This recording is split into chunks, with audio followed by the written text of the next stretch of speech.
Hello everyone, তোমরা সবাই কেমন আছো? আশা করি সবাই ভালো আছো, আমিও ভালো আছি। আর দেখো আজকে চলে এসেছি মিও মোড়েতে, একটু কাজ ছিল বাইরে, মামুন্দি এসেছিলো ডাক্তার দেখাবে, সেই জন্য গেছিলাম। আর এদিকে ডাক্তার দেখানো হয়ে যাওয়ার পরে একটু মিও মোড়েতে এসেছিলাম, কিছু নেবে মামুন্দি আর আমরা দুজন। এই যে নেওয়া হয়েও গেছে, কেক পেস্ট্রি নিয়েছি। আর এখান থেকে যে কাঁচা ম্যাঙ্গো হচ্ছে পেস্ট্রিটা আমরা খেয়েছি দুজন এখানে দাঁড়িয়ে। আর ওখানে এখন বেশ ভালো ভালো ফ্লেভার উঠেছে মিও মোড়েতে, আর আমের সময় তো সেই জন্য ম্যাঙ্গো ফ্লেভারটা বেশি রয়েছে, সুন্দর বেশ অনেক কিছুই রয়েছে, ভালো লাগছিল।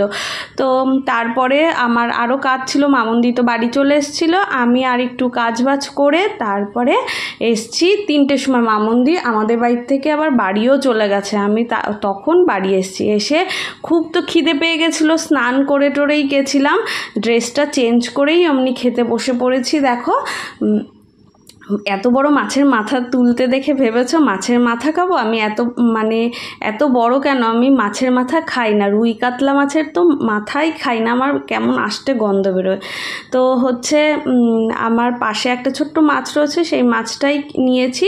কাতলা মাছ রান্না হয়েছিল, আর শাক, ডাল, ভাজা, আলু ভাজা, আর একটা তরকারি, ইঁচড়ের তরকারি হয়েছিল। সেগুলো দিয়েই খেয়ে টেয়ে নিয়ে একটু ঘুমটুম দিয়ে তারপর সন্ধ্যের সময় রিবুর পড়াশোনাও হয়ে গেছে।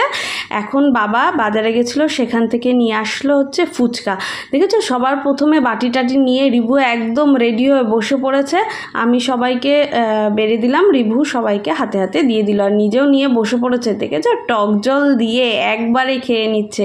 ভাত খাওয়ার সময় কিন্তু এত তাড়াতাড়ি খায় না, আরও তাড়াতাড়ি খাচ্ছে, আর বলছে আমার জন্য কিন্তু আরও রাখবে, মানে আমিই খেতে পাই না, এরকম অবস্থা। আমি তাড়াতাড়ি করে হচ্ছে বলি তুই চুপ কর, এত খেয়েছিস আর খাস না, কারণ পেটে ব্যথা করবে। তারপরে হচ্ছে আর খাইনি। এই ভিডিওটা হচ্ছে পরের দিন, মানে শনিবার, আর আগের ওইটুকু ছিল শুক্রবার, হচ্ছে শুক্রবারের ভিডিও। এইটা হচ্ছে আজকের শনিবারের। তো সকালবেলা দেখো রিবুর জন্যে তো যেটা আমি খাওয়ার বাড়িতে বানাই সেইটাই হচ্ছে দুধ দিয়ে ফুটিয়ে দিয়েছি, ওর মধ্যে নুন মিষ্টি কিচ্ছু দিইনি। তো ও এরকমই খেতে পছন্দ করে, ছোটোবেলা থেকে আমি খাইয়েছি, এরমভাবেই খায়। তো আর বাবার এইদিকে রুটি আর দুধ আর একটু গুড় দিয়ে দিয়েছি, একটু মিষ্টি না হলে ভালো লাগে না, আর বেশিও দিতে পারি না, সুগার রয়েছে, তাই জন্য গুড় দিয়েছি। আমাদের বাড়িতে সকালবেলা এক একজন এক এক রকম খাবে। তো পেঁয়াজ কুচানো হয়ে গেছে, দেখতেই পেয়েছো, লঙ্কাও চিড়ে নিয়েছি, আর তেল তো গরম হয়েই গেছে, এবার পেঁয়াজটা ভেজে নেব। মা ওইদিকে ভাত করতে গেছে, ভাত, আর আমি এদিকে ডাল, আলু সিদ্ধ আর ডিম সিদ্ধ বসিয়ে দিয়েছি সকালবেলা খাওয়ার জন্যে। তো তারপরে মা বলল ডিম করবে, তাই জন্য ডিম সিদ্ধ আর কাউকে দিলাম না, কারণ এত গরমে এতগুলো করে ডিম খাওয়াটা উচিতও না, সেই জন্যে ডিম করবে বলে আর ডিম কাউকে দিইনি। আর ভাত খাবে কে? ভাত আমি আর পাপাই খাবো সকালবেলা, আমি তো একদম অল্প একটু, 1 হাতার থেকেও কম খাবো। আর হচ্ছে মা ওরা তো রুটি খাবে, বাবা দেখতেই পেলে মা হচ্ছে রিভু আর বাবাকে খেতেই দিয়ে দিয়েছে, আর মা কলা দিয়ে রুটি খেয়ে নেবে। আর এই যে দেখো ডাল সিদ্ধ, ডিম সিদ্ধ আর আলু সিদ্ধ যেগুলো মাখবো, যেইটুকু মাখবো সেটা নিয়ে নিয়েছে, আর ওই বাদবাকিটা ডিমের মধ্যে দিয়ে দেবে। এই যে দেখো পেঁয়াজও আমার ভাজা হয়ে গেছে, এবার সেটা মেখে নিচ্ছি। গরম প্রচণ্ড পরিমাণে, সেই অবস্থায় মাখছি। তো পাপাই হচ্ছে কাজে বেরিয়ে যাবে, সেই জন্যে তাড়াতাড়ি করে মাখছি। মাখাও হয়ে গেছে, ডিম সিদ্ধটা ছাড়িয়ে নিয়ে এবার এখানে রেখে দেবো। ডিমটা ঠান্ডা করতে দিয়েছিলাম ওই জলের মধ্যে, গরম ছিল তো সেই কারণে। তো এই যে ছাড়িয়ে টাড়িয়ে নিয়ে তারপরে, আর এই মাছের মাথাটা দেখছো, ইলিশ মাছের মাথা দিয়ে কচুর শাক তোলাবে মা। আগের দিন আমাদের ওই পুকুর পাড়ের ওখানে তো প্রচুর কচুর শাক হয়েছে, ওখান থেকে কচুর শাক তুলে নিয়ে এসেছিলো। সেই কচুর শাক আগে একদিন রান্না করেছে, সেদিনকে আমি বাড়ি ছিলাম না, আজকে আবার রান্না করেছে যেইটুকু ছিল। এই দেখো কচুর শাকটা রান্নাও হয়ে গেছে, এদিকে বেগুন ভাজাও হয়ে গেছে, কমপ্লিট পুরো। এখন শুধু ডিমটা করব, ডিমটা সিদ্ধও হয়ে গেছে, ডিম আলু তো সিদ্ধ করে মা পুরো একদম রেডি করে রেখে দিয়েছে। আমি শুধু ডিমটা রান্না করব, মা বাদবাকি এইগুলো হচ্ছে রান্না করলো। আর আমি একটুখানি কচু শাকটা নেড়ে টেড়ে দেখলাম, মা বললো দেখো একটু মিষ্টি আর নুন হয়েছে কি না সেটাই দেখলাম। আর এই দেখো 1 হাতের থেকেও কম ভাত নিয়ে হচ্ছে বসে পড়েছি। আর আমি সকালবেলা একবার ছাতু খেয়েছি, বললাম না আমাদের সকালবেলা এক একজন এক এক রকম খায়, যার যেটা ইচ্ছে হয় সেটাই খায়। আমি বেশিরভাগ হচ্ছে মুড়িও খাই, আজকে ভাবলাম একটু গরম গরম আলু সিদ্ধ মেখেছি যখন সুন্দর করে ভাত খেয়ে নিই।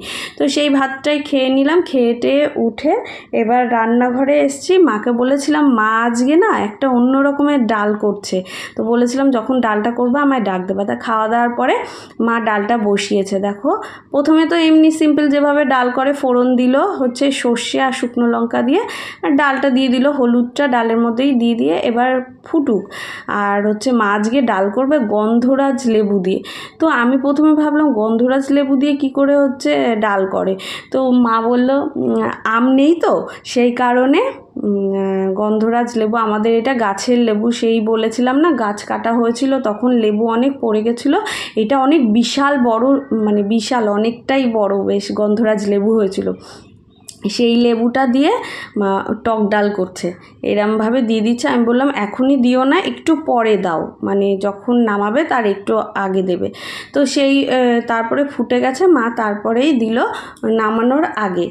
তো এই যে দেখো গন্ধরাজ লেবু দিয়ে আজকে স্পেশাল ডাল, খেয়ে দেখতে হবে, এখনও তো টেস্ট করিনি, খেলে বুঝতে পারবো কতটা সুন্দর। তাহলে নেক্সট টাইম আবার বানানো যাবে। গাছের লেবু রয়েছে যখন, এটা জানা থাকলো, আমি জানতাম না, যখন হচ্ছে আম বা তেঁতুল না থাকবে গন্ধরাজ লেবু দিয়ে ডাল করাই যেতে পারে, তাই না? এমনিতেই তো সুন্দর লাগে গন্ধরাজ লেবু দিয়ে খেতে ডাল। তো এই যে বাবা গেছিলো একটুখানি বাজারের দিকে, শুধু আলু পেঁয়াজ আর হচ্ছে রসুন আদা এগুলোই নিয়ে আসতে, আর সেই এসছে তাই জন্য একটু জল নুন চিনি দিয়ে করে দিলাম।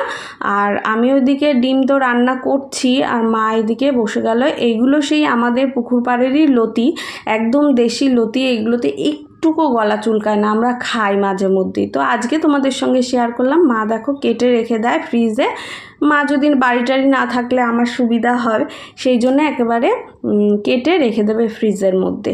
তো মাঝে সাঝে বের করে খাওয়াই যেতে পারে। অনেকগুলোই লতি রয়েছে এখানে আমাদের 2-3 দিন হামেশাই ভালোভাবে হয়ে যাবে। তো মা এই যে সুন্দর করে কেটে প্লাস্টিকের মধ্যে রেখে ফ্রিজে ভরে রাখবে। আর এইদিকে দেখো ডিমের হচ্ছে মশলাটাও কষানো হয়ে গেছে আমার কমপ্লিট। আর এইদিকে ডিম আলু ভাজা হয়ে গেছে। ডিমটা 3টে ডিম সিদ্ধ রেখেছি মা ওদের জন্যে, গ্যাস হয়ে যায় নাহলে ভাজলে। তো এখানেই ভিডিওটা শেষ করছি, টাটা।